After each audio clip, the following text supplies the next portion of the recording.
Boss Marky! Boss Marky! Ano na naman yun? Nag-comment yung follower mo! Ano sabi? 10K lang po pag dagdag puhunan sa sari-sari store. Is na ako eh, lagi ba nakapuso yan? Nakapuso!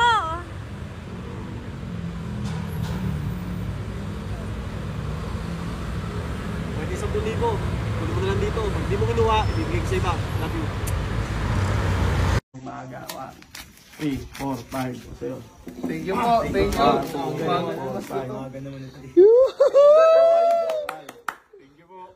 2, 3, 4, 5. 1, 2, 3, 4, 5. 1, 2, 3, 4, 5. Dali. Mga nakamotor kayo para may panggas kayo. 2,000 panggas nyo. Happy.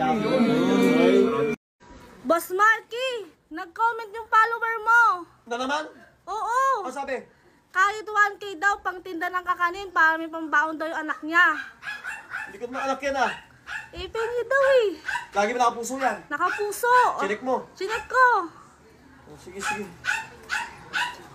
Lagi ko ng 2K. Ah. Message mo ako, kunin mo agad. Pag di mo kinuha, ibibigay ko sa iba. Love you. Kuya, 1M po, pang grocery lang po. 1M pang grocery? Sige. Hindi ko alam kung saan ka mag-grocery, pero sige. Baka sa Japan ka kasi mag-grocery o sa Hong Kong. Ito na. 1, 2, 3, 4, 5, 6, 7, 8, 9, 10. 1M, ito na. Sobrahan ko na rin ng 150k para may pamasahe ka. Okay? Baka mabitin ka kasi. Baka mag-short yung 1M. So, sobrahan natin ng pamasahe. So, ayun. Message mo ako, kunin mo na lang dito. Ingat ka palagi and God bless. Love you. Oy, Rotmar. May tanong ako sa'yo. Patasagot mo sa'yo na to. Tingin yung aso, no? Dagdag mo sa baon mo yun, ha? Patasagot mo, ha? O, anong isda ang kasya sa aquarium pero hindi kasya sa dagat? Alimango.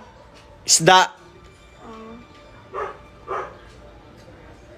Tilapia. Galing mo, tilapia. Sa dagat, tilapia.